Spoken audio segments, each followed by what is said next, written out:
Differential equation में next topic हम लोग को पढ़ना है मोंगेज मेथड। ठीक है, मोंगेज एक वैज्ञानिक का नाम है। एक्चुअल में इन्होंने एक मेथड का खोज किया था, किस चीज के लिए, तो पार्शियल डिफरेंशियल इक्वेशन को सॉल्व करने के लिए। पार्शियल डिफरेंशियल इक्वेशन में भी second order partial differential equation के लिए। ठीक है, पार्शियल डिफरेंशियल इक्वेशन में तो हम लोग लैग्रांज मेथड भी पढ़े हैं, चार्पिक मेथड पढ़े, सारे का सारा वैज्ञानिक का नाम है। ठीक है, तो लैग्रांज जो मेथड का नाम आविष्कार की वो लैग्रांज मेथड, चार्पिक ने जिस मेथड का आविष्कार किया वो चार्पिक मेथड, वैसे ही मोंगे ने जिस मेथड का आविष्कार किया वो मोंगे मेथड। सबका सब पार्शियल डिफरेंशियल इक्वेशन के लिए है, लेकिन जो लैग्रांज और चार्पिक था वो फर्स्ट ऑर्डर मतलब लीनियर पार्शियल डिफरेंशियल इक्वेशन के लिए लैग्रांज था, और non linear partial differential equation के लिए चार्पिक था। क्योंकि चार्पिक में क्या होता था, पी स्क्वायर भी आ सकता था, यानी डिग्री बड़ा हो गया तो वो लीनियर नहीं था, नॉन लीनियर था। ठीक है, लेकिन जो मोंगे मेथड है, मोंगे मेथड कहता है ये second order linear difference sorry second order partial differential equation के लिए जो है ये मेथड बनाए थे। ठीक है, तो इसीलिए इस मेथड का नाम रखा गया था इनके नाम पे मोंगे मेथड। ठीक है, ये किस चीज का सॉल्यूशन बताते हैं, किस चीज का सॉल्यूशन करने का मेथड बताते हैं, तो second order partial differential equation.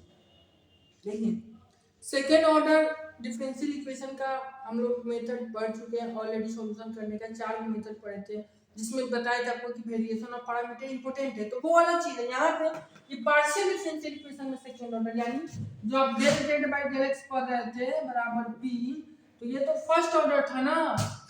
अब जो आएगा वो डेल टू जेड, ठीक है, बाय डेल एक्स स्क्वायर, तो ये ऑर्डर इसका बदल गया ना, ऑर्डर इसका 2 हो गया। तो ये सेकेंड ऑर्डर का जब डिफरेंशियल इक्वेशन आएगा तो उसका सॉल्यूशन कैसे करेंगे, तो उस मेथड का आविष्कार मोंगे ने किया था, इसीलिए इस मेथड का नाम मोंगे मेथड पड़ा। ठीक है, तो इसमें हम लोग को इस टाइप का सॉल्यूशन पढ़ना है। तो हम आपको पिछले 2 वीडियो से बताते आ रहे हैं कि P और Q का मतलब क्या होता है, और ये भी हम बोले थे कि R S और T का मतलब भी हम बताएंगे। तो अब वो घड़ी आ गया है, यहाँ पे जो है मोंगे मेथड में आपको सब जानना है। क्या क्या जानना है, P बराबर क्या होता है, Q बराबर क्या होता है, R बराबर क्या होता है, S बराबर क्या होता है, और T बराबर क्या होता है। ये सारा का सारा सिंबल स्मॉल है। ठीक है, देखिए, तो P और Q तो आपको पता है, हम आपको पहले ही बताए कि P का मतलब होता है del z by del x. ठीक है, यहाँ पे Q का मतलब होता है del z by del y. ये आपके लिए नया है, ये मोंगे मेथड में सीधा है। ये इसलिए है कि ये तीनों का तीनों जो है ये सेकेंड ऑर्डर है, तीनों के ऊपर होगा डेल टू जेड। ठीक है, डेल टू जेड। अब देखिए आर वाले के नीचे में यहाँ पे डेल एक्स स्क्वायर हो जाएगा, और यहाँ पे नीचे में डेल एक्स डेल वाई हो जाएगा। ठीक है, और यहाँ डेल वाई का डेल वाई स्क्वायर। ठीक है, तो ये आपको ध्यान रखना है कि P का वैल्यू क्या होता है, Q का वैल्यू क्या होता है, R का वैल्यू क्या होता है, S का वैल्यू क्या होता है, एंड T का वैल्यू क्या होता है। क्योंकि ये बार बार आपको आएगा क्वेश्चन में, सीधा दे देगा R is equal to S, simplify करिए, सोल्व करिए। तो आपको पता नहीं कि R का मतलब क्या है, S का मतलब क्या है, तो फिर दिक्कत है। ठीक है, तो ध्यान में आपको रखना है कि R का मतलब क्या है, S का मतलब क्या है, T का मतलब क्या है, P और Q तो आपको याद हो ही गया होगा। ठीक है, तो इतना दिमाग में रखना है। अब इसका चार्पिक मेथड करना है। मोंगे मेथड का जो है स्टैंडर्ड फॉर्म क्या होता है, तो कुछ नहीं, अगर फंक्शन में आर एस और टी में से कोई भी एक आ जाए तो वो मोंगे मेथड से सोल्व होगा। कहने का मतलब ये है मेरा कि अगर सेकेंड ऑर्डर का पार्शियल डिफरेंशियल इक्वेशन आ जाता है तो उसमें सीधा मोंगे मेथड लगेगा, ये एक ही मेथड है। ठीक है, तो आर एस और टी में से कोई भी एक आ जाए, या फिर 2 आ जाए, या फिर तीनों आ जाए, ठीक है, उस इक्वेशन में, तो उस इक्वेशन में हम लोग मोंगे मेथड अप्लाई करेंगे। ठीक है, तो हालांकि कुछ कुछ जगह अप्लाई नहीं भी हो पाता है, तो जिसके लिए अलग कुछ कुछ तरीका बनाया गया है। मोस्टली मतलब एक ही मेथड पढ़ना है, लेकिन कुछ कुछ जगह ये मोंगे मेथड फेल हो जाता है, तो वहाँ उसको क्या किया जाता है कि सेकेंड ऑर्डर को फर्स्ट ऑर्डर में चेंज करके उसको सोल्व कर लिया जाता है। जैसे कैसे हम बताए थे सिंपल डिफरेंशियल इक्वेशन में कि रिमूविंग फर्स्ट डेरिवेटिव मेथड। ठीक है, लेक्चर नंबर 3 में सबसे पहले यही बताए थे कि जो सेकेंड डेरिवेटिव होता है उसको हम फर्स्ट डेरिवेटिव में चेंज कर देते हैं, फिर सॉल्व कर लेते हैं, तो उस तरीके से सॉल्व किया जाता है जो मोंगे मेथड पे नहीं बैठता है। लेकिन आपको वो सब ज्यादा दिमाग नहीं लगाना है, अगर वो फंसता है तो वो आप कर भी सकते हैं, सिंपली बात है। तो यहाँ पे हम लोग को सीधा मोंगे मेथड पढ़ना है। ठीक है, सिलेबस में वही मेंशन है। तो समझते हैं मोंगे मेथड में इसका तरीका क्या क्या होगा। चार्टपिट मेथड से बहुत मिलता जुलता चीज है, ठीक है। तो सबसे पहले हम लोग इसका स्टैंडर्ड फॉर्म देख लेते हैं कि इसका स्टैंडर्ड फॉर्म होता क्या है। तो ठीक है, स्टैंडर्ड फॉर्म वैसे तो आपको पता है कि आर और एस और टी में से कोई भी आ जाए तो हाँ आप मोंगे मेथड भी उसको लेके चल जाएंगे। फिर भी एक स्टैंडर्ड फॉर्म इसका ये होता है capital R small r plus capital S small s plus capital T small t is equal to b. ठीक है, तो आपके दिमाग में एक बात आ रहा होगा कि आप small r small s small t को तो जानते हैं, लेकिन ये R capital S capital T और ये कैपिटल भी कहाँ से आ गया, और इसका मतलब क्या होता है। तो कुछ नहीं, ये एक्स वाई जेड का फंक्शन होता है। ठीक है, आप यहाँ पे मेंशन कर लीजिएगा, हम इतना फालतू की बात नहीं लिखते हैं। ठीक है, आप ये समझ लीजिएगा। ठीक है, मतलब आर के बगल में जो भी रहेगा, स्मॉल आर के बगल में जो भी रहेगा उसको आप कैपिटल आर मान लीजिएगा। तो सॉल्यूशन मेथड आपका क्या होगा, सॉल्यूशन कहाँ से स्टार्ट करेंगे। तो कोई भी इक्वेशन दिया होगा तो आप पहले उसको इस फॉर्म में सजा लेंगे। ठीक है, ध्यान रखना है कि आरएचएस में भी होना चाहिए, मतलब भी का मतलब कि एक्स वाई जेड का कोई फंक्शन होना चाहिए। ऐसा नहीं कि आरएचएस में टी दिख रहा है, चाहे एस दिख रहा है, कैपिटल एस टी नहीं दिखना चाहिए, सॉरी स्मॉल एस टी या फिर आर। ठीक है, आरएचएस में हमेशा एक्स वाई जेड का फंक्शन होना चाहिए। आर के बगल आर जो है एक जगह होना चाहिए, मतलब इस फॉर्म में आपको सजा लेना है। ये सब बच्चा वाला बात आप समझते हैं। ठीक है, ठीक है, तो सबसे पहला काम ये होगा, मैंने आप इसको नंबर 1 स्टेप दे सकते हैं कि पहला काम ये होगा। ठीक है, दूसरा काम क्या होगा कि आप यहाँ से r का वैल्यू कैलकुलेट कर लें, s का वैल्यू निकाल लें, फिर t का वैल्यू निकाल लें एंड v का वैल्यू निकाल लें। ठीक है, सबका वैल्यू निकाल लें। तीसरा स्टेज क्या होता है कि इसका एक ऑक्सिलरी इक्वेशन हो जाता है। जैसे चार्टपिट मेथड में ऑक्सिलरी इक्वेशन आता है, मतलब चार्टपिट अपने तरफ से एक ऑक्सिलरी इक्वेशन देता है, वैसे ही मोंगे भी अपने तरफ से एक ऑक्सिलरी इक्वेशन देता है इसको सॉल्व करने के लिए। एक्चुअल में ये दो इक्वेशन देता है साथ में। ठीक है, क्या क्या देता है, तो आर डीपी डीवाई। ठीक है, r dp dy minus s को छोड़ देता है, फिर लेता है टी। ठीक है, टी के बाद डी क्यू लेता है और फिर डी एक्स लेता है। एक बार हम कंफर्म कर लेते हैं, हाँ ठीक है, और उसके बाद फिर लेता है वी को। ठीक है, और वी के साथ में डी एक्स डी वाई दोनों लेता है और इज इक्वल टू 0।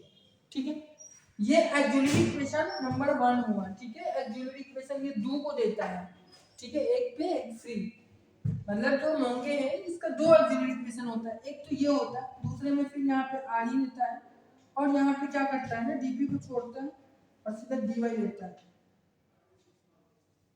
सॉरी हाँ डीवाई का होल स्क्वायर, आर डीवाई का होल स्क्वायर, और इस बार एस को भी लेता है। इस पहले वाले इक्वेशन में एस नहीं था, देख रहे हैं आप, कैपिटल एस नहीं है, लेकिन इस वाले में कैपिटल एस को लिया जाता है और dx dy दोनों लिया जाता है इसके साथ में। ठीक है, और उसके बाद अच्छा यहाँ पे प्लस होता है पहले वाले इक्वेशन में जाने के लिए, यहाँ पे माइनस होता है। ठीक है, और दूसरे वाले इक्वेशन में यहाँ पे माइनस होता है और यहाँ पे हो जाता है प्लस आर एस और यहाँ पे टी लिया जाता है। ठीक है, और टी के साथ में dx का होल स्क्वायर लिया जाता है और इज इक्वल टू जी। इसको इक्वेशन नंबर दिखता है ना। हाँ देखिए, एक्चुअल में क्या होता है कि मोंगे कहता है कि अगर कोई भी इक्वेशन इस फॉर्म में है, linear second order partial differential equation, ठीक है, तो वो इस वहां से ये दो इक्वेशन बन जाएगा। ठीक है, दो इक्वेशन क्या क्या बनेगा, तो आर डीपी डीवाई। अब इसको याद रखना होता है, हर बार क्वेश्चन में बनाना पड़ता है, एग्जाम में भी आपको याद रखना होगा, तो ट्रिक विक बनाएगा कि याद रख लीजिएगा। आर है तो पहले वाले के साथ आर है तो आर ले लेंगे, उसके बाद डीपी ले लेंगे, डीवाई ले लेंगे, फिर टी के साथ में dq dx ले लेंगे, फिर v के साथ में dx dy दोनों ले लेंगे। ठीक है, उसके बाद में यहाँ r dy का होल स्क्वायर हो जाएगा और माइनस s dx dy और ये plus capital T dy dx का होल स्क्वायर। ठीक है, ऐसे करके दो ऑक्सिलरी इक्वेशन बन जाता है। उसके बाद ये तो 3 नंबर प्रोसेस हुआ। 4 नंबर क्या करते हैं कि 4 नंबर हम लोग इस इक्वेशन और इक्वेशन 1 और 2 की मदद से, ठीक है, हम इस दोनों इक्वेशन को सोल्व करते हैं और इंटीग्रेशन करके, मतलब यहाँ से पी क्यू का फंक्शन और पी क्यू निकालते हैं इज इक्वल टू समथिंग आता है कांस्टेंट। मतलब आप ऐसे समझ लीजिए, यहाँ से भी पी का वैल्यू आपको निकालना है एंड क्यू का वैल्यू निकालना है। ठीक है, लेकिन पी और क्यू का जो वैल्यू आता है वो एक्स वाई के फंक्शन में आता है, जो भी है। ठीक है, पी और क्यू का वैल्यू निकालना है, फिर पांचवा काम वही करना है, डीजेड में ले जाकर पुट कर देना है। मतलब चार्टिंग मेथड की तरह है। चार्टिंग मेथड में भी हम लोग क्या करते थे, पहले इसको स्टैंडर्ड फॉर्म में सजा लेते थे, इसका मतलब ऑब्वियस बात है अलग था, ठीक है। उसके बाद इसमें एक्स्ट्रा काम है कि ये निकाल लेना है इसका वैल्यू, ठीक है। और उसके बाद उसका ऑक्सिलरी इक्वेशन बनाते थे, जैसे उसका ऑक्सिलरी था वैसे इसका भी एक ऑक्सिलरी बना लेंगे, और उसके बाद पी और क्यू का वैल्यू वहां भी निकाल सकते हैं, यहाँ भी पी और क्यू का वैल्यू निकालेंगे, लेकिन दोनों चीजें अलग अलग है। यहाँ से पी और क्यू का वैल्यू निकालने का तरीका अलग है और अलग फॉर्मेट में आता है, वो हम क्वेश्चन करेंगे तब बताएंगे, लेकिन ओवरऑल आप समझ लीजिए। और पांचवा चीज ये है कि डीजेड में हम डीजेड का जो वैल्यू होता है p dx plus q y d y, वहां पे पी और क्यू का वैल्यू पुट कर देंगे, उसके बाद आपको पता है इंटीग्रेशन कर लेंगे, ठीक है। और यही इसका भी सॉल्यूशन हो जाता है, ठीक है। तो एक क्वेश्चन करके हम आपको अच्छे से इसका सारा का सारा तरीका बताते हैं, इसका सारा का सारा कॉन्सेप्ट आपको समझाते हैं कि एक्चुअली में कैसे होता है। एक क्वेश्चन लिए हम लोग, ये एक्चुअल में बिहार यूनिवर्सिटी में आपका 2014, 2016 और 2019 में पूछा हुआ है, तो आप इसको साधारण क्वेश्चन मत समझिएगा, आपको दिखने में लग रहा होगा बहुत छोटा क्वेश्चन है, r = a² t, पर दिखने में ये छोटा है लेकिन बहुत घातक है, ठीक है। आप उसको आसानी से मत लीजिएगा, आसान मत समझिएगा, ठीक है। तो ये मोंगे मेथड से इसको सॉल्व करना है। आपको दिख रहा होगा कि इसमें r है और t है, r का मतलब आप जान रहे हैं क्या होता है और t का मतलब क्या होता है आपको पता है, ठीक है। ये second order partial differential equation को रिप्रेजेंट कर रहा है, ठीक है। इसका सॉल्यूशन करने से पहले हम आपको एक चीज और बताना चाह रहे हैं कि r, s और t यही तीन है ना जो सेकेंड ऑर्डर को रखते हैं, इसी के ना ऊपर में d2z लगा रहता है, d2z ये 2 है, ठीक है, ठीक है। तो ये सेकेंड ऑर्डर का है, छोड़िए नीचे में इसके dx² होता है और इसके dx dy होता है और इसके dy² होता है, ठीक है। यहाँ पे 2 लगा है, यही इंडिकेट कर रहा है कि ये सेकेंड ऑर्डर का है। तो अगर r, s और t में से कोई भी या फिर कोई दो या फिर तीनों आता है तो हम लोग इसको मोंगे मेथड से सॉल्यूशन इसका करते हैं, ठीक है।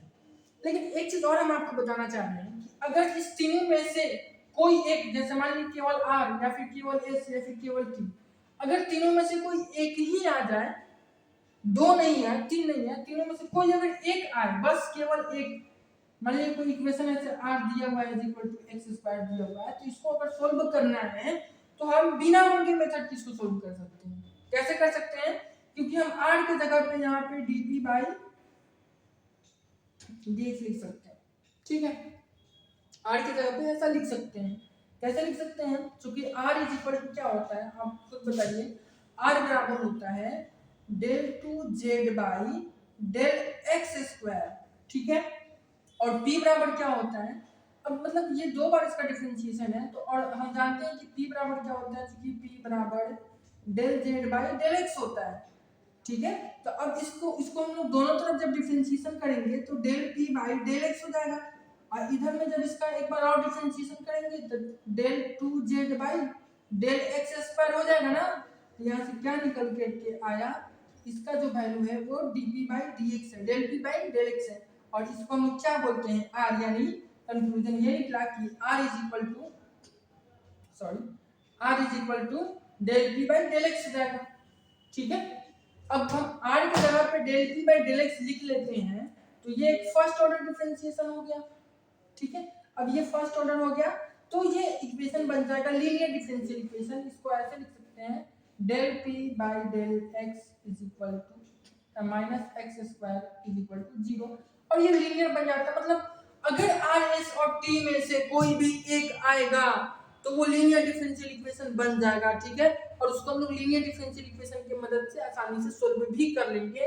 तो अगर इस तीनों में से कोई दो या तीन आता है तभी हम लोग उस पे मोंगे मेथड अप्लाई करेंगे, अगर कोई एक आएगा तो उसको ऐसे ही करके लीनियर पे सोल्व कर लेंगे। आगे कभी हम एक क्वेश्चन इस पे बता देंगे, या फिर जब क्वेश्चन डिस्कशन वाली वीडियो वाला आप वीडियो देखिएगा तो उसमें ये सब हम डिस्कस कर देंगे, ठीक है। इस सब का क्वेश्चन का सॉल्यूशन है मेरे पास, सारा क्वेश्चन में पिछले 10 साल का क्वेश्चन बैंक का सॉल्यूशन है मेरे पास, ठीक है। तो वहां पे ये सारा प्रैक्टिस हो जाएगा। यहाँ पे तो हम आपको मोंगे मेथड समझाने वाले हैं, तो हम आपको ये बता दे रहे हैं कि किस टाइप के क्वेश्चन पे आपको मोंगे मेथड अप्लाई करना है, ठीक है। कम से कम इस तीनों में से दो होना चाहिए कम से कम, तभी आप उसमें मोंगे मेथड अप्लाई करिएगा, ठीक है।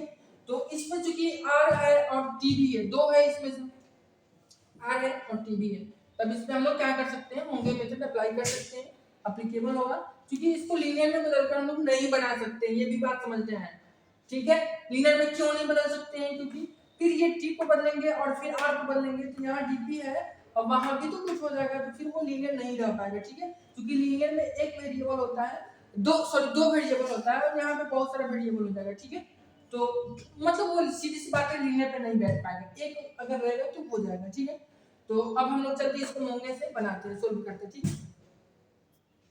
तो चलिए इसका सॉल्यूशन करते हैं। आपको बता कि सॉल्यूशन में सबसे पहले हम लोग क्या करते हैं, सबसे पहले हम लोग उसको स्टैंडर्ड फॉर्म पे बैठाते हैं, ठीक है। स्टैंडर्ड फॉर्म क्या होता है, इसको लिखेंगे given r is equal to a square t, ठीक है। तो स्टैंडर्ड फॉर्म में उधर में क्या होता है, v होता है, जो x और y का फंक्शन होना चाहिए, r और t में से नहीं होना चाहिए, लेकिन यहाँ क्या है, t है, इसको इधर लाते हैं, r minus a square t is equal to 0, ठीक है। अब इसको कंपेयर करते हैं स्टैंडर्ड फॉर्म से, comparing with standard form, STD form, ठीक है, एसटीडी फॉर्म क्या है स्टैंडर्ड फॉर्म, तो स्टैंडर्ड फॉर्म है R, capital R small r plus capital S small s plus capital T small t, ठीक है, इज इक्वल टू वी। तो अब यहाँ से आर का वैल्यू क्या होगा, ये कैपिटल आर का वैल्यू क्या होगा, तो जो स्मॉल आर के बगल में है वही कैपिटल आर का वैल्यू होगा। तो इसके बगल में तो कुछ नहीं दिख रहा, तो क्या 0 होगा, नहीं, इसके बगल में 1 छुपा हुआ है ना, तो 1 होगा। ये सब छोटी छोटी बातें हैं, तो इसीलिए हम लोग कह सकते हैं कि जो कैपिटल आर का वैल्यू है वो 1 है, ठीक है। कैपिटल एस का जो वैल्यू है, कैपिटल एस का वैल्यू कितना होगा, तो स्मॉल एस के बगल में जो रहता है उसको कैपिटल एस बोलते हैं, लेकिन इस इक्वेशन में कहीं भी हमको स्मॉल एस दिख ही नहीं रहा, तो जब स्मॉल एस है ही नहीं तो इसका कोएफिशिएंट क्या हो जाएगा, 0 हो जाएगा।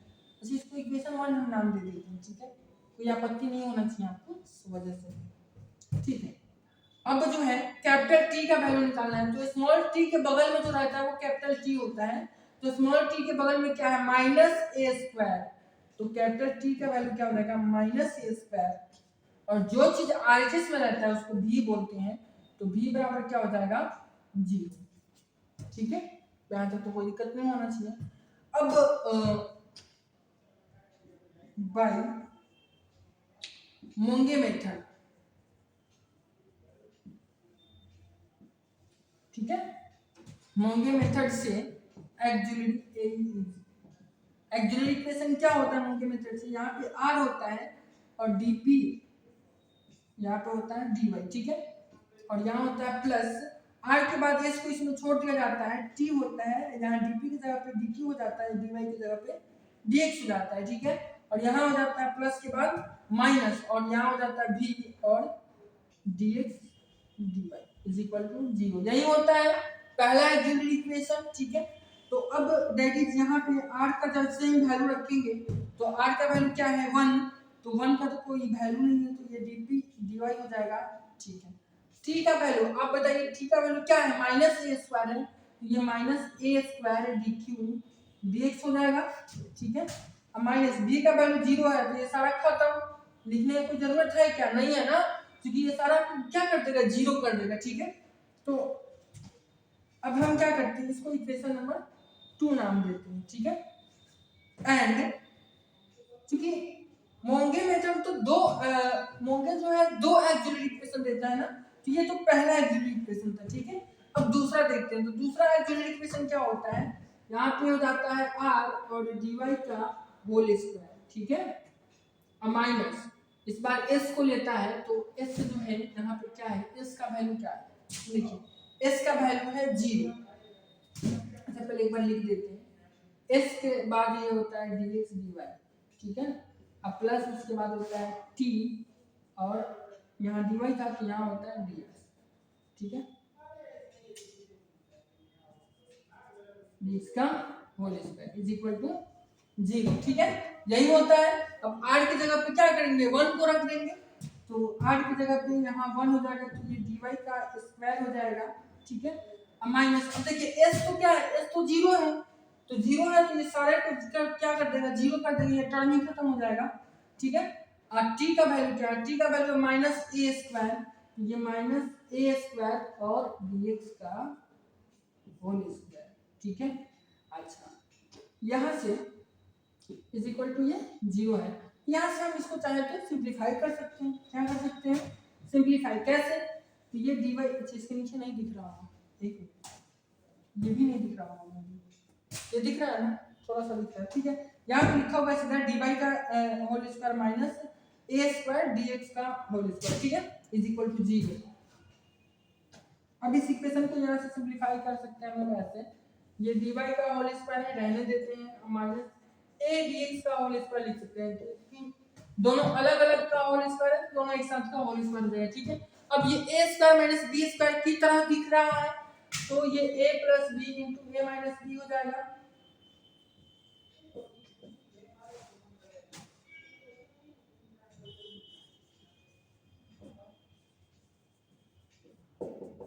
ठीक है, दिख रहा है ना पूरा, शायद दिख रहा है। ठीक है, तो अब देखिए कि यहाँ से दो केस बन रहा है, एक केस तो ये बन रहा है कि ये वाला पहला वाला ब्रैकेट जीरो के इक्वल हो, और दूसरा केस ये बन रहा है कि दूसरा वाला ब्रैकेट जीरो के इक्वल हो। ठीक है, दो अलग अलग केस बन रहा है। हम पहले केस को लेते हैं, केस वन बनाते हैं, केस वन कि if dy plus A dx is equal to zero. ठीक है, अगर dy plus A dx zero के बराबर है तो यहाँ से dy का वैल्यू क्या निकलेगा, तो dy का वैल्यू हो जाएगा माइनस ए dx। ठीक है, कोई दिक्कत नहीं, घेर दीजिए इसको, बहुत इंपॉर्टेंट है ये जो dy का वैल्यू निकला है माइनस ए dx। अब हम क्या कर रहे हैं, इसी वैल्यू को इक्वेशन नंबर 2 में इस इक्वेशन में पुट कर दे रहे हैं। ठीक है, यहाँ dy की जगह पे क्या रख देते हैं, माइनस ए dx। ठीक है, इससे क्या फायदा होगा, तो ये सारा का सारा जो इक्वेशन है वो dx के फॉर्म में आ जाएगा, और यहाँ से हम p का वैल्यू कैलकुलेट कर पाएंगे। देखिए कैसे, फ्रॉम 2 इक्वेशन नंबर 2 से अब क्या हो जाएगा, ये dp dy था तो ये dp रहेगा, और dy की जगह पे क्या हो जाएगा, माइनस ए dx। ठीक है, अच्छा उसके बाद यहाँ पे माइनस ए स्क्वायर है तो माइनस ए स्क्वायर dq dx। ठीक है, इज इक्वल टू जीरो। अच्छा अब एक बात बताइए, दोनों में आप ध्यान से देखिए, इसमें माइनस ए dx है कि नहीं, है ना। अच्छा इसमें भी देखिएगा तो माइनस भी है, ए भी है और dx भी है, तो दोनों में से कॉमन लेकर अगर हम उधर भेज दें तो वो जीरो में जाकर खत्म हो जाएगा। ठीक है, हम दोनों में से माइनस ए dx कॉमन लेकर जीरो के पास भेज देते हैं, यानी इसको भी ऊपर पहुंचा देते हैं, तो इस वाले में बच जाएगा dp, और इसमें क्या बचेगा, देखिए माइनस को तो हम कॉमन ले लिए हैं तो ये प्लस बचेगा, और ए भी कॉमन ले लिए, लेकिन यहाँ पे दो को ए है ना तो ए बच जाएगा, और इधर क्या बच जाएगा, dq बच जाएगा जीरो। ठीक है, अब क्या करते हैं, इंटीग्रेशन करते हैं दोनों तरफ, इंटीग्रेशन करेंगे तो dp का इंटीग्रेशन क्या हो जाएगा, p हो जाएगा, अब प्लस a तो कांस्टेंट है, और q का इंटीग्रेशन dq का इंटीग्रेशन q हो जाएगा। ठीक है, इज इक्वल टू जीरो का इंटीग्रेशन होता है कांस्टेंट। ठीक है, तो इसे कांस्टेंट का एक नाम दे दिए c1। चलिए धरले से इसको आप इक्वेशन नंबर 3 मान सकते हैं, मतलब हम p का वैल्यू नहीं निकाल पाए लेकिन p में इक्वेशन निकाल दिए। चार्टिक मेथड में भी यही हो रहा था, p में इक्वेशन बन जा रहा था, और उसको हम क्या कर रहे थे, इक्वेशन नंबर 1 से जो क्वेश्चन में दिया हुआ था उसको, और इस इक्वेशन की मदद से हम p का वैल्यू फाइंड आउट कर लेते थे। लेकिन यहाँ पे दिक्कत क्या है कि इक्वेशन नंबर जो 1 है आपका, इसमें p है या नहीं है। अब अगर आप यहाँ से p का वैल्यू निकालना चाहते हैं तो आपका मदद यहाँ पे इक्वेशन नंबर 1 नहीं कर सकता, क्योंकि इसके पास p है या नहीं है, तब तो सिंप्लीफाई नहीं होगा। ठीक है, नहीं होगा, आगे हम एक काम करते हैं। अच्छा यहाँ से एक चीज और किया जाता है, क्योंकि अब हम कुछ कर नहीं पा रहे हैं तो हम क्या करते हैं, ये चूंकि इक्वल में कांस्टेंट है तो इसको हम ऐसा मान सकते हैं कि ये जो फंक्शन है, लेट ठीक है। कैसे मानते हैं, देखिए ये p प्लस ए क्यू जो है ना, p प्लस ए क्यू का वैल्यू C1 कब आया है, जब हम इसको लिए हैं, पहले वाले ब्रैकेट को लिए हैं, ठीक है, पहले वाले ब्रैकेट को लिए हैं, that mean dy plus A dx is equal to 0 को लिए हैं, ठीक है, तब आया है। अच्छा, अगर इस वाले पार्ट को हम सिंप्लीफाई करें, ठीक है, यहाँ से यहाँ एक स्टेप हमको करना चाहिए था सिंप्लीफाई, यहाँ से भी आप करिएगा जब इसको सिंप्लीफाई, तो कैसे, मतलब यहाँ पे क्या होगा कि इंटीग्रेशन हो जाएगा दोनों तरफ, तो जैसे ही dy का इंटीग्रेशन करिएगा y हो जाएगा, प्लस ए dx का करिएगा तो ax हो जाएगा, इज इक्वल टू 0 का इंटीग्रेशन क्या हो जाएगा, कांस्टेंट। तो आप इसको नाम दीजिए C1, ठीक है, इसको नाम दे दीजिए C। ध्यान रखना है, ये मिस्टेक से हमसे छूट गया, आपको इस टाइम के बाद ये पहले करना है, ठीक है, उसके बाद ये करना है, मतलब एक बार इसको इंटीग्रेट कर देना, ठीक है। इंटीग्रेशन करने से क्या फायदा होगा कि यहाँ का डिफरेंशिएशन हट जाएगा और एक और इक्वेशन बन करके आ जाएगा y plus ax is equal to C1, ठीक है। अब हम इसको इक्वेशन 3 में मानेंगे। अब आप इस दोनों को ध्यान से देखिए, दोनों टर्म जो है, दोनों इक्वेशन के आरएचएस में एक कांस्टेंट है, ठीक है, इधर में क्या है तो मतलब नहीं है, लेकिन दोनों के आरएचएस में क्या है, दोनों के आरएचएस में एक कांस्टेंट है। तो जब भी ऐसा कंडीशन बनता है तो हम एक को दूसरे का फंक्शन लिख सकते हैं, ठीक है। अब ऐसे लिख सकते हैं p plus A Q is equal to function of y plus ax, ठीक है। अच्छा, ऐसा भी लिख सकते हैं y plus x is equal to function of p plus A Q, इस दोनों में से कोई भी आप लिख सकते हैं, ठीक है। ये ऐसा कब लिखा जाता है, जब दोनों का जो वैल्यू है वो कांस्टेंट के बराबर हो, तो वो एक दूसरे का फंक्शन माना जाता है, ठीक है। इंटीग्रेशन डिफरेंशिएशन का प्रॉपर्टी होता है, ये बहुत गहरा चीज है, इसको अभी समझाएंगे तो फिर वीडियो लंबा हो जाएगा, ये मोंगे मेथड हम लोग समझ लें, ठीक है। यहाँ पे हम लोग इस p प्लस ए क्यू को जो है y प्लस x का फंक्शन लिख सकते हैं, यहाँ पे हम इसको इक्वेशन नंबर 3 नाम देते हैं, ठीक है। तो ये सारा कंडीशन, ये सारा चीज केस 1 में हो रहा है। केस 1 क्या था कि इस ब्रैकेट के बराबर हम 0 लिए हैं, ठीक है। अब हम केस 2 में इस ब्रैकेट के बराबर 0 लेते हैं, ठीक है, तब फिर एक और इक्वेशन, ऐसा इक्वेशन 3 के जैसा इक्वेशन 4 बन करके आएगा, और इक्वेशन 3 और 4 से हम p और q का वैल्यू निकाल पाएंगे, ठीक है। तो केस 2 लेते हैं, देखिए यहाँ से केस 2 लेंगे तो इस ब्रैकेट के इक्वल में 0 लेंगे, केस 2 कुछ ऐसे होगा, ठीक है। इफ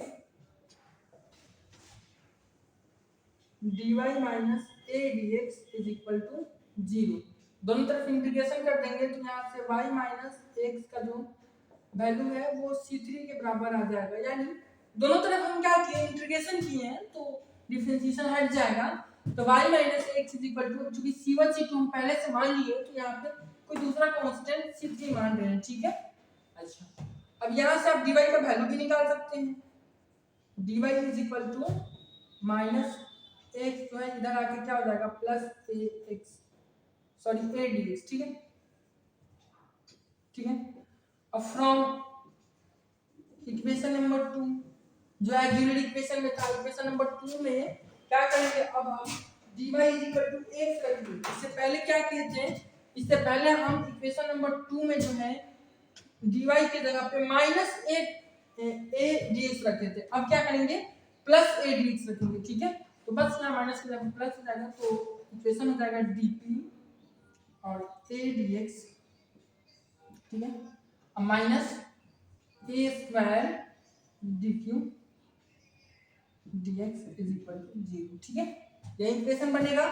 अच्छा, अब दोनों में से क्या करते हैं, a dx दोनों में है, ठीक है, a है dx है, तो कॉमन लेकर उधर भेज देते हैं, तो ये dq, अब माइनस का माइनस रहेगा, a एगो रहेगा और dq रहेगा, dx तो खत्म होगा, ठीक है। ऐसे ही होगा, दोनों तरफ इंटीग्रेशन कर देंगे तो क्या हो जाएगा, p माइनस a dq, ठीक है, इज इक्वल टू C4 हम इसको लेते हैं, ठीक है।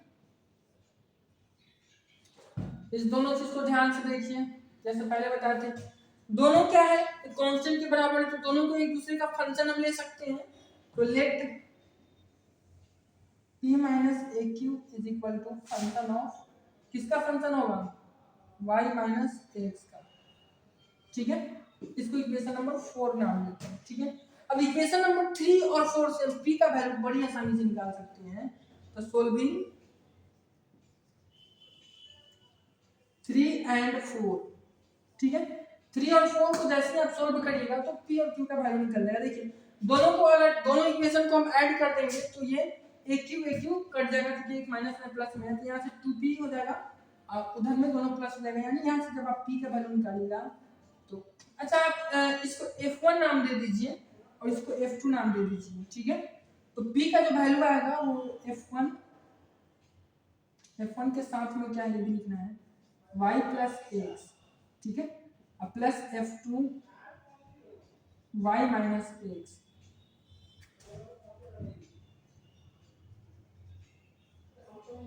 बाई 2। ये किसका वैल्यू आया है, p का वैल्यू आया है, ठीक है।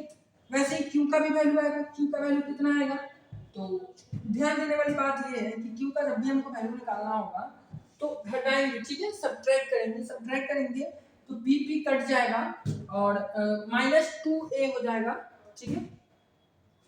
क्योंकि दोनों ऐड होगा तो -2a हो जाएगा, यहाँ 2 के जगह पे a भी साथ में आएगा क्योंकि दोनों में क्या है a है, ठीक है। उसके बाद f2 माइनस f1 होगा, ठीक है, तो माइनस को उधर भेज देंगे तो f1 माइनस f2 हो जाएगा लास्ट में, ठीक है। तो ऐसे होगा f1 y प्लस एक्स, ठीक है, माइनस, अच्छा हम क्या कर रहे हैं, पहले में से दूसरे को घटा तीसरे में से चौथे को घटा रहे हैं, ठीक है ना। तो उसमें से इसको घटाएंगे तो इसका साइन चेंज होगा तो ये प्लस हो जाएगा, सॉरी यहाँ f2 होगा, f2 माइनस f1 होगा, f2 तो f2 के साथ y minus x minus f1 के साथ y प्लस x, ठीक है, अब y में यहाँ 2a होगा, ठीक है। तो ये p और q का वैल्यू हम निकाल लिए, ठीक है। p और q का वैल्यू कहाँ रखना है, dz बराबर p dx plus q dy में, ठीक है, वहां पे हम p और q का वैल्यू रखते हैं और इंटीग्रेशन करेंगे, हो जाएगा क्वेश्चन का सॉल्यूशन, ठीक है।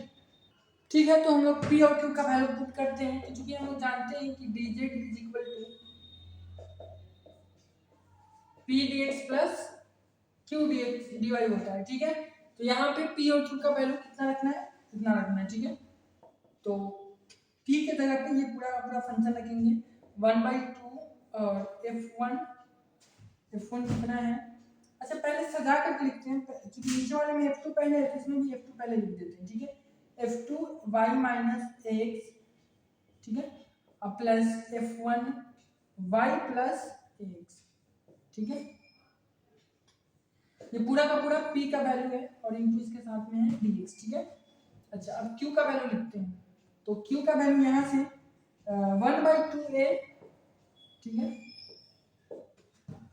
और f2 है पहले, ठीक है, f2 y minus x minus f1 y plus x, यही है, बगल में क्या है dy। ओके, अब इसका इंटीग्रेशन करना है, कैसे करेंगे, तो सबसे पहली बात दोनों में 1/2 है तो 2 को इधर हम ला लेंगे 2 dz, ठीक है। अच्छा अब जब 2 इधर आ गया है तो 2 खत्म हो गया, ये समझिए। अब क्या करेंगे, देखिए f2 यहाँ है और f2 यहाँ है, dx को जैसे ही मल्टीप्लाई कर देंगे तो 4 टर्म होगा ना, एक टर्म, दो टर्म, तीन टर्म, 4 टर्म होगा। 4 टर्म में 2 गो टर्म ऐसा है जिसमें f2 है, 2 गो टर्म ऐसा है जिसमें f1 है, तो हम क्या करते हैं कि इस वाले टर्म से और इस वाले टर्म से f2 को कॉमन ले लेते हैं, ठीक है। तो f2 y माइनस ax, ठीक है, हम कॉमन ले रहे हैं, ठीक है। अच्छा कॉमन ले लिए तो इधर क्या बचेगा, अब इधर में तो इधर में जो है dx बचेगा केवल dx, लेकिन इधर में dy है साथ में 1/a है तो प्लस 1/a dy यही बचेगा ना। अच्छा अब प्लस, अब क्या करते हैं f1 वाला पार्ट कॉमन लेते हैं तो f1 y प्लस x, ठीक है, कॉमन ले रहे हैं, ठीक है। तो इसमें क्या बचेगा, dx बचेगा, ठीक है।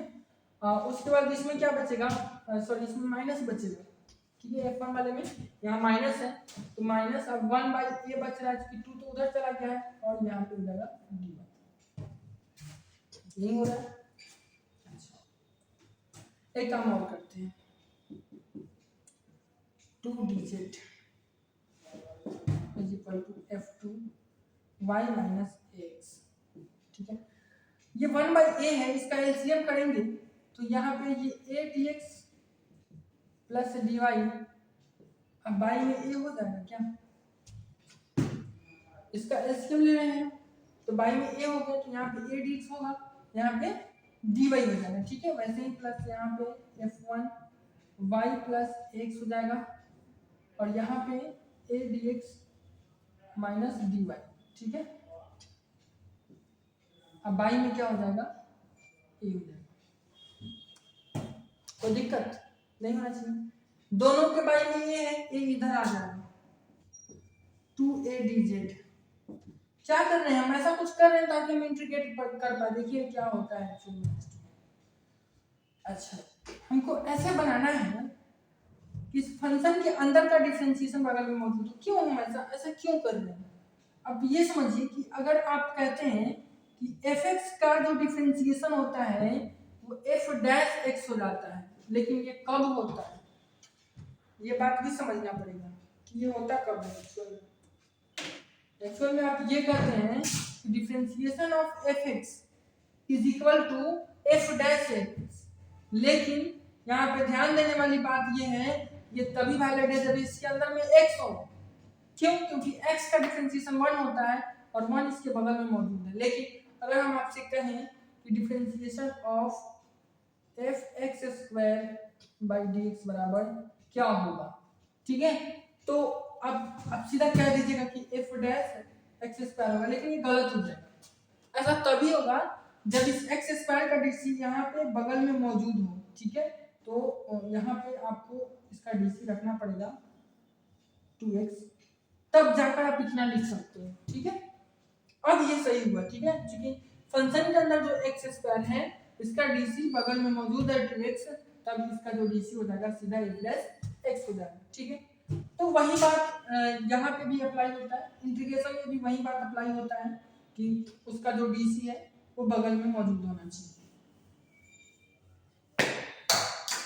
ठीक है। तो हम ऐसा कुछ कर रहे हैं कि ये फंक्शन के अंदर में जो है ना इसका डीसी यहाँ मौजूद होना चाहिए, ठीक है। यहाँ मौजूद हो जाएगा तो हम इसका सीधा हम लोग इंटीग्रेशन निकाल लेंगे, ठीक है। तो y का डिफरेंशिएशन dy है यहाँ पे, ठीक है।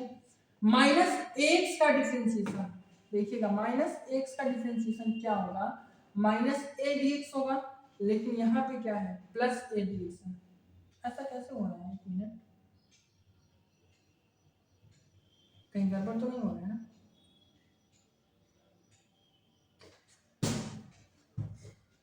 F1 अच्छा एक्चुअल में यहाँ पे जो q का जो वैल्यू निकलेगा ना वो यहाँ पे -2a आएगा, ठीक है। q के वैल्यू निकालते समय थोड़ी सी गड़बड़ी हुई थी, क्योंकि हम निकाले कहाँ थे, वो तो आइडिया से लिख दी थी क्या इतना होगा, तो यहाँ पे थोड़ा सा मिस्टेक हो गया था, यहाँ पे -2a आएगा, यानी कि अगर इस माइनस को हटाना चाहते थे तो यहाँ F1 - F2 हो जाता है, खैर कोई ना, तो यहाँ पे हो जाएगा माइनस इसकी वजह से, ठीक है। तो जैसे यहाँ पे माइनस होगा तो F2 जैसे हम कॉमन लेंगे, F2 कॉमन लेंगे तो ये dx तो ठीक है, लेकिन इधर वाला टर्म क्या हो जाएगा, ये माइनस में हो जाएगा यहाँ पे, ठीक है। और ये वाला जो टर्म है माइनस माइनस प्लस यहाँ पे हो जाएगा, ठीक है। तो यहाँ पे प्लस आपको देखने को मिलेगा और यहाँ पे ये माइनस देखने को मिलेगा, ठीक है। अब ध्यान देना है, y का डिफरेंशिएशन dy मौजूद है, x का डिफरेंशिएशन a dx मौजूद है, लेकिन ये हमको चाहिए प्लस में, तो ये है माइनस में, ये चाहिए माइनस में, तो ये है प्लस में, तो क्या करेंगे माइनस का कॉमन बना लेंगे, ठीक है। यहाँ से माइनस कॉमन निकाल लीजिए, ठीक है। F2 ये हो गया y माइनस x, ठीक है, माइनस है ये, ठीक है, और ये हो जाएगा dy माइनस a dx, ठीक है। अच्छा इसमें तो कुछ चेंज करना नहीं है, तो ये सीधा F1 और y प्लस a dx, क्योंकि इसका डिफरेंशिएशन सीधा मौजूद है तो इसको भी सजा करके लिख देते हैं dy प्लस a dx, ठीक है, ए जो है दोनों में से निकल के यहाँ आ गया। अब चलिए इंटीग्रेशन करते हैं। इंटीग्रेशन करेंगे 2a कांस्टेंट है बाहर निकल जाएगा, ठीक है। और z का डिफरेंशिएशन dz का डिफरेंशिएशन z, ठीक है। इधर में देखिए, इधर में क्या होगा कि इसका जब डिफरेंशिएशन होगा तो ये एक नया कांस्टेंट बन जाएगा, ठीक है।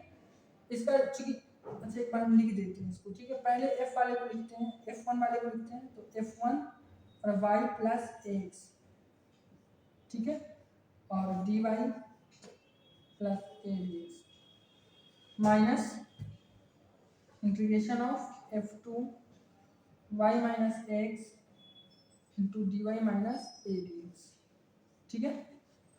तो अब जो है क्योंकि इस फंक्शन के अंदर का जो भी बात है इसका डिफरेंशिएशन आपको क्वेश्चन में यहाँ पे मौजूद है, तो इसका डिफरेंशिएशन इसका इंटीग्रेशन हम कर पाएंगे, ठीक है। तो करेंगे तो अब ये कोई वैल्यू थोड़ी है कि इसका इंटीग्रेशन हमको पता होगा, ये तो एक फंक्शन है, तो इस फंक्शन का इंटीग्रेशन भी एक फंक्शन आ जाएगा, ठीक है। तो हम इस फंक्शन का नाम φ1 दे देते हैं, और ये जो φ1 आएगा ये y प्लस एक्स का ही फंक्शन होगा, ठीक है। और ये माइनस इसका नाम हम φ2 दे देते हैं, और ये भी जो है y माइनस एक्स का ही फंक्शन होगा इंटीग्रेशन के बाद, ठीक है। और इधर जो है 2a है तो हम 2a को इधर ला देते हैं, तो ये 1/2a हो जाएगा, तो z बराबर इतना हो जाएगा, ठीक है। यही इस क्वेश्चन का आंसर हो जाएगा, ठीक है। इसी फॉर्मेट में इसका आंसर देते हैं हम लोग। तो उम्मीद करते हैं आपको ये मोंगे मेथड समझ में आया होगा। ऐसे मोंगे मेथड के क्वेश्चन सॉल्व करते हैं, और भी बहुत सारा क्वेश्चन कराएंगे। मेरे पास पूरे क्वेश्चन बैंक का 10-11 सारे क्वेश्चन बैंक का सॉल्यूशन है, वो नहीं हुआ तो हम वीडियो बना देंगे, या फिर अगर वीडियो नहीं बना पाते तो आप टेलीग्राम पे जुड़ करके आपको चैनल के बाद बहुत सारा लिंक वगैरह मिल जाएगा, वहाँ से जुड़ करके आप हमसे सॉल्यूशन ले सकते हैं, ठीक है। कोई ना मिलेंगे हम लोग नेक्स्ट वीडियो में। उम्मीद करते ये आप समझिए तो पार्ट 3 का आपका डिफरेंशियल इक्वेशन खत्म हो गया है। एक आध वीडियो अगर कुछ छूटा होगा कोई टॉपिक बीच में का तो हम बता देंगे, ओवरऑल खत्म हो गया, ठीक है।